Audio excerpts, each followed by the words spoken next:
Secrets in Souls games are like bread and butter. They just wouldn't be the same without hidden areas, spells, and equipment. It's what keeps players engaged to the exploration of these well-crafted worlds. Finding a useful item behind multiple layers of fake walls is what us Souls enjoyers live for. However, there's an even greater feeling than that of finding something, and that is, of finding someone. Yes, Miyazaki, for one, has the naughty custom of locating some of his best bosses far off the beaten path, and that's why I've decided to reminisce a little and think of who's the most well-hidden boss among all FromSoftware Souls games.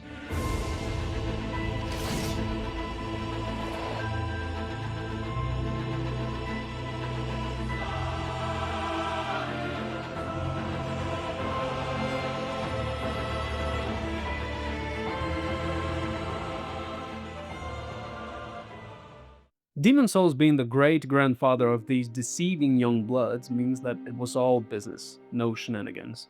Every boss in this game is hard to miss. I don't want to say impossible, because some Souls Reddit forums never cease to amaze me. There are some incredibly illustrated individuals out there. But since the objective of each world is to defeat the final boss, and each only comes after defeating every boss before it, you have to deal with all of them to finish the game. And no, the dragons don't count. They don't have a boss arena or a health bar. Moving on to Dark Souls 1, there are two bosses that I think are easy to miss. The first one is Gwyndolin, since you have to wear a ring you can find in the catacombs, a place which you'll most likely visit after theoretically wrapping everything up in Orlando and going after Nito, or by killing Guinevere, which is also something I would never do for two main reasons. In all seriousness, I would never think of attacking the lady who increases my quality of life by giving me the ability of teleporting across all bonfires, saving me the hassle of having to climb up and down the Great Hollow every time I want to donate some scales to the dragon. The other boss is Priscilla, which requires you to find the spot where the crow nest is, curl up in there for 20 seconds, which are 18 seconds more than what my ADHD would allow me to go through without touching the joystick, grab the peculiar doll that magically appeared in your cell, and then use it in front of the big painting in Orlando. To put you into perspective, the most watched YouTube videos on how to find Gwyndolin and how to return to the asylum have more than 1 million views combined. That's 10% of the total amount of people who have bought this game. Getting into Dark Souls 2, I would say Dark Lurker pisses me off with how frustrating and convoluted it is to get to it. So this paralyzed Goth Senior hides in 3 locations across the entire Dark Souls 2 base game map. The only location that grinds my gears is the one in the Black Gulch. It's so dark in there, I would say that's where they found the inspiration for the name of this covenant. It's not Tomb of the Giants bad, but I would never think of checking the Abyssal Fall to my right in case there's a small patch of land where I can fall safely. Twice. Also, you have to donate a humanity every time you enter a chasm. Don't forget to bring flame butterflies or else you won't be able to light them. Do it 3 times while dispatching the NPCs the game throws at you, and you'll be rewarded with one of the most difficult fights in the base game. And don't forget, every time you die, you have to spend a humanity to keep this torture going. Good luck. Bloodborne really doesn't add much to the cryptic department. The DLC, despite being a masterpiece, is as linear as it can get, so not much room for hidden bosses. The base game, however, contains what could probably count as a go out of your way to find it type of boss. Those are Logarius, Queen Yarnum, and the Moon Presence. For the old man, the hardest part is finding the path that leads you from Forbidden Woods to the clinic. The envelope is right next to the door you have to go through to get back on track, and if you open it, it says that you have to go to the Hemwick crossing where a stagecoach will be waiting to pick you up. Then all that is left is to go through the castle and die internally because of the run back to Logarius. As for the Moon Presence, you have to consume 3 out of 4 umbilical cores available in the game. 2 of those can be a little problematic to find, one being in the inspiration for the Hunter's Dream, which requires many precise jumps. That is, if you even manage to spot that door in the dark.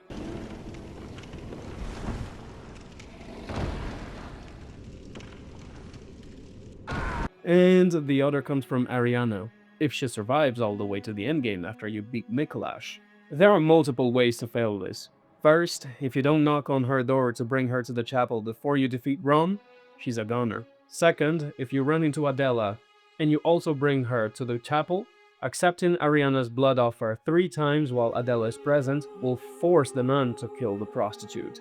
The next thing is knowing that you have to eat those 3 baby cords before releasing German from the dream. I'm sorry, but becoming a small celestial squid after eating 3 newborn cords isn't something that comes naturally to my mind. Queen Yharnam is more of a test of patience rather than exploring every corner of the game. The 2 main reasons for that are: firstly, the chalices are optional small dungeons with a great 50-50 ratio of cool new bosses and creepy unseen enemies, but also a lot of recycling. This, and the fact that some of them are even encouraged to go through after you've finished the main game at least once, since they don't scale up with each New Game Plus cycle, can put some people off because of the difficulty. The second main reason is the defiled Pthumeru Chalice, which reduces your HP by half, and practically any enemy can one-shot you, boss or not.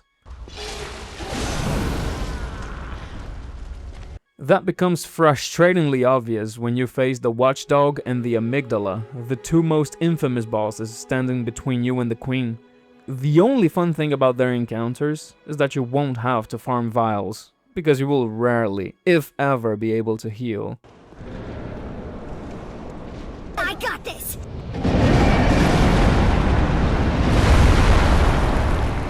It's practically do a no-hit run, with some very small room for mistakes, like microscopically small. Due to this, many players can feel cheated. I mean, I don't blame them, and consequently, just drop the chalices entirely. Personally, I don't think her fight is worth the hassle, really. She's easy, and the rare artifacts she drops is worthless, and I'm not exaggerating. The sole point of this rock's existence is to sit in your hunter's pocket and do nothing. Thanks, Miyazaki and company. It almost compensates for the unending suffering I went through in the last 3 hours. 9 out of 10. Can't even sit at the lamp without getting jumped by the rabies spiders. Moving forward, whenever I hear Dark Souls 3 and Cryptic in the same sentence, I think of Nameless King. I was thinking of adding Champion Gundyr to this list, but thanks to the notes, you'll never fall for that fake wall after Osiros. And that's good, because Champion Gundyr is an incredible fight. For Nameless King, on the other hand, summarizing it, you have to beat an optional boss, which is Osiros, grab the Z mode, and for some reason use it right here, in this unrelated area. Your character will fall asleep and wake up in the most mixed location ever, containing one of the worst bosses ever, but one of the best bosses ever. The only issue is associating the emote in that spot. Since emotes have no descriptions, there's nothing telling you that you have to use it there, just that statue. And some prodigies, who found out the statue is doing the same pose as that emote you found hours ago. Sekiro is a very straightforward game. There aren't many optional bosses in total. In fact, there aren't many bosses. Period. And most of them are easy to find. And I say most because All-Father exists.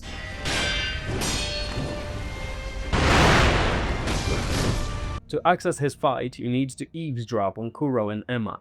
The time period when you can do this is after you beat Genichiro and before you get the tear from the dragon. Briefly, you need to exhaust the dialogues of Emma and Kuro multiple times at different spots, and also eavesdrop on Kuro at the castle and on Emma while she visits the sculptor. The problem here is that eavesdropping on these people is not something you would normally do. Firstly, because they're your allies, and secondly, every time you can eavesdrop on an NPC, there's that yellow icon showing you it can be done, which isn't present for Kuro and Emma. After doing it, and defeating Great Shinobi Al, Emma will give you the Father's Bell, which will allow you to revisit a slightly different version of Hirata with a much tougher and more fun fight against Wolf's father. Sekiro has sold 10 million copies, and this tutorial showing you how to get there has more than 1 million views, which is a testament of how easy it is to miss this. And finally, Elden Ring. Everything was balanced until the elephant in the room started asking to be addressed. Obviously, there is no competition here. Being an open world game, Miyazaki couldn't help but drool all over the many chances he has to be cryptic and mess around with players. We've seen it with quests like Millicent's, which has a whopping 6 million views in one video alone showing how to progress it. The quests are just the beginning though. There are 2 incredible bosses which are extremely easy to miss. I'm not counting minor bosses like the Valiant Gargoyles or the ones you face at the end of a catacomb. We're going for the big ballers here, okay? Initially, I was thinking of including Placidosax and Moog and make it 4. However, if you follow various quests, which is very easy to complete, you get a free tickets to Moog. A little too early maybe, but at least you'll have the grace there available for later. Had that teleport been the only way to access the Mausoleum, then yeah, I would have included him in this list. Moreover, Placidosax is a few jumps away, next to a mandatory area that is very bright. It doesn't have any steps or requirements either, simply find a drop and I'm sure you'll get to him. Unlike these two, Malenia and Fortisax. There are no words. These are two of the best bosses in the game, and they're incredibly hidden. Malenia can only be found if, firstly, you find the two halves of the Halic Tree Medallion, hidden in optional areas. Why wouldn't they be optional, right? One in Castle's Hall, behind one of the worst boss fights in this game in terms of entertainment, fairness, and difficulty, and the other is held by an Albinauric disguised as an object. Then move to the lift of Rolled, which will give you a different prompt for this new medallion, so you can go through the consecrated snowfield, and there you have to ride towards Ordina, where you must solve a puzzle that requires you to light a few fires while avoiding the Albinaurics shooting arrows at you from the roofs, and the invisible Black Knife assassins on ground level. After that, you can teleport to the tree, where it's a matter of progressing through the level. The only saving grace for this ordeal is that it isn't missable. There's no way to screw it, unlike Fortisax. This dude is on a whole other level of convolution. Summarizing it a lot, you need to get hugged by Fia until she gives you a dagger. Sometime later, after some game event, Dee will appear dead in a room and Fia will be there. That's when she leaves the hold. Then you have to go talk to Rani, progress her quest, which involves dealing with Radahn so the entrance to Noctron is opened, get the item Rani needs, and she will give you the Carrion Inverted Statue that allows you to get the Curse Mark of Death. Then defeat the Gargoyle Duel that sucks ass, ride the coffin, then go to Deep Root Depths, which is a voyage on its own. You guessed it, it's a completely hidden optional area. Climb up the route, fight Fia's champions, and be careful with the dialogue options you choose. If you choose any option that doesn't mean no, please hug me, you're done. If you kill her when she asks you to do so, you're also done. Like, come on, man. Supposedly, I've done all these unclear steps without any help, gone through so many obstacles and boss fights, and I can still miss this boss because of one dialogue option? Miyazaki was rage baiting before it even became a thing.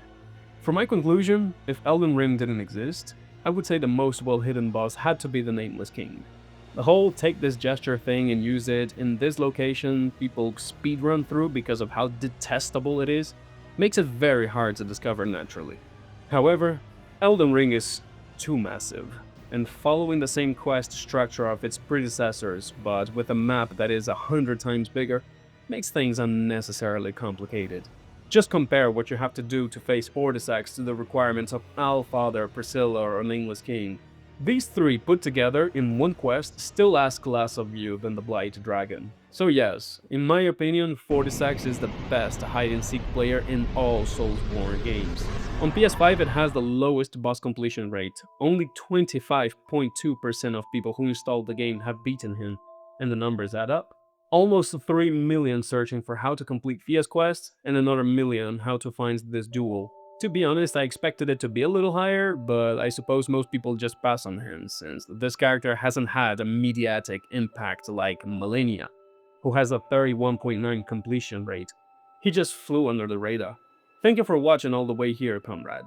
If you enjoy watching curiosities about the Souls series, discovering the top worst decisions you can make in these games, or to revisit their patchless versions to observe the differences, you can subscribe to the channel to stay up to date.